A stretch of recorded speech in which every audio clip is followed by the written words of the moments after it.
Hi Silicon Beach, I am here at General Assembly. I'm here with Michael Paul, and this is Tech Talk. Today there's going to be an amazing speaker, and this happens once a month. So what goes on here?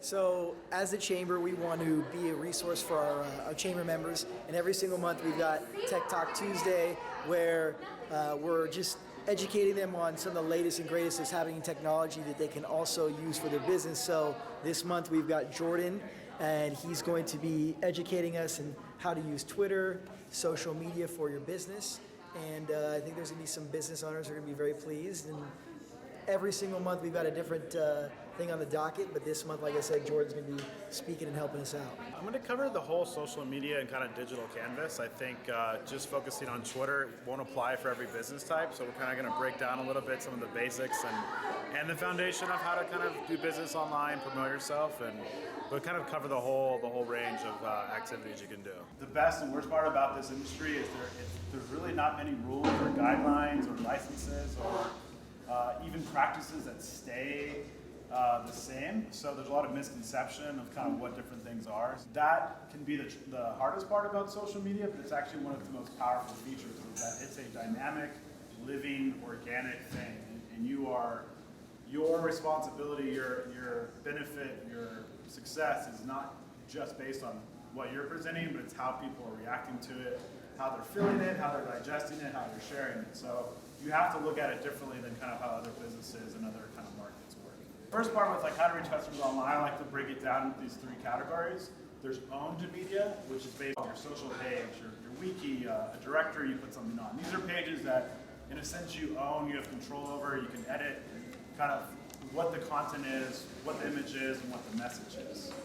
The next one is kind of paid media, which is we've seen advertising, whether it's paid search, which is Google kind of AdWords or public on the side, display advertising, which can be banners and video ads before video, social ads, and so on. So those are, and even promotions like you can, for Twitter, you can promote a tweet, or Facebook, you can like boost the post. So you can pay for these kind of higher media spots. And the last one is earned media. And earned media is where social plays a lot in, is that has to do with news, blogs, other social sites taking your information and posting it on their own will. You're not paying them because that's product placement, that's in the spend media category. But someone, just because they like your product, they like who you are, they're in the similar demographic, they will post your information on their site, and then now you're getting business and communication through that as well. That includes anything that's viral, like Reddit and YouTube and all these other kind of channels we hear. So those are kind of those three main areas of how to reach the customer online today.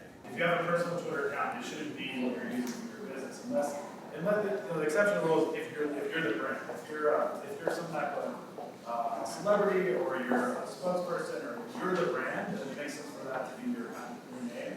But if you're a company, it should be the company. And you got to think about it differently. So how you would talk to your friends, or what you would post to your friends, is a lot different than what you would post for your business. So what you're trying to do is find people that like you or that like your product. So you have to kind of continually use that messaging and use those words and imagery and topics and pull it in. You're not going to get it instantly, but it's over time. You're building this kind of library and archive, basically, that kind of content. It takes a lot of time, a lot of money to do it by yourself, and you kind of have to take that path. But the biggest way to kind of shortcut it is associate yourself with other brands that have higher brand value. You see it happen all the time, that there's a large brand that they do something, a social promotion, or just a comment, or they're sharing a hashtag for something that they have similar interests, but one's a really big company and one's kind of this up-and-coming niche company. It's beneficial for both. It's definitely beneficial for you as a small guy because your brand value has instantly gone up, that you're associated with this other brand, so they're almost passing that to you. But it's actually beneficial for them too, so don't underestimate your opportunity, because there is a market socially that people want you to be on trend, niche-based, have the insight, not always be the big corporate kind of, no identity. They like these kind of small niche people, especially in markets like LA and New York and San Francisco, some of these urban environments. So it benefits their brand to be like, look, we know what's going on. You can even see this in other industries like music and everything. You see people do collabs with people that are not on the same level. It allows them to branch out. So that's a big way to build your story too. It's not just my story, but here's other people like me that our stories are similar. Again, products are similar, demographics are similar, consumers are similar.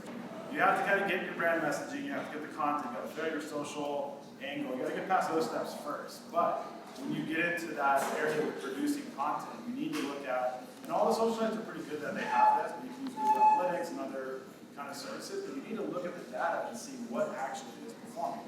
So are people liking or sharing more content that has to do with LA or that has to do with, you know, new graphic software for us, for example? Like, you have to see what is getting more feedback and then tweak everything around and kind of keep going. So, you know, some of that can be technical, and I know for some people that's kind of sometimes daunting, but it's, if you step back from it and say, it's something I'm going to learn over time, it's not, you're not having to code, you're not having to learn math or anything. It's just looking at numbers and analyzing. And really, if we're talking about growing a business, I hope you have some insight on looking at numbers, because that's going to be something you always have to look at. So again, you know, you want to have some type of ability to have reporting on kind of what you're doing. And like I said, there are some ways to, you can look at them individually, and there are some more advanced ways to kind of bring them together.